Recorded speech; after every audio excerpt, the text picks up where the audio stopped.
Dr. James Harrow was a Japanese Seventh-day Adventist who was a graduate of CME in the teens, and he went to work then for the White Memorial Hospital.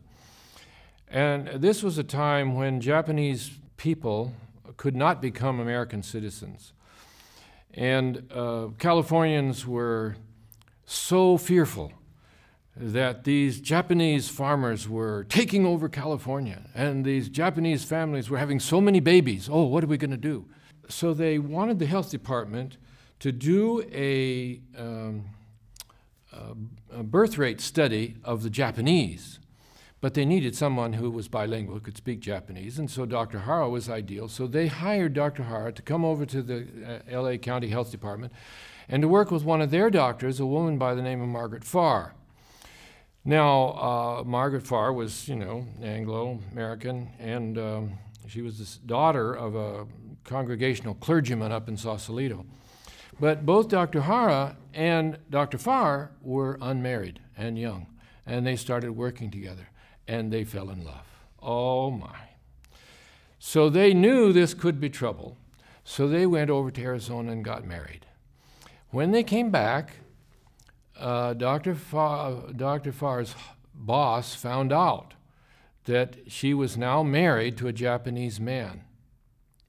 Well, the law was such that if you were an American woman, you married a Japanese man, you lost your citizenship. The woman lost her American citizenship for marrying a Japanese.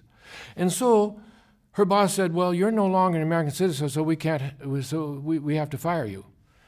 Well, he'd already hired Dr. Farah, who was not an American citizen, but anyway, so he fired her. And this made all the newspapers. And even up in the Bay Area, this was big news that this woman marries a Japanese and she gets fired from the health department. So the reporters go to her father in Sausalito and say to this man of God, they say, what do you think of your daughter marrying a Japanese? I would rather she were dead, he says. I mean, this is way before the war, just to show you the prejudice. But this man, Hara, he never let this kind of thing embitter him. He just steadied the course, and when World War II came around, he was still here, and they were ready to ship all the Japanese on the West Coast off to internment camps. And he was familiar with the Japanese doctors at the Japanese hospital here in Boyle Heights.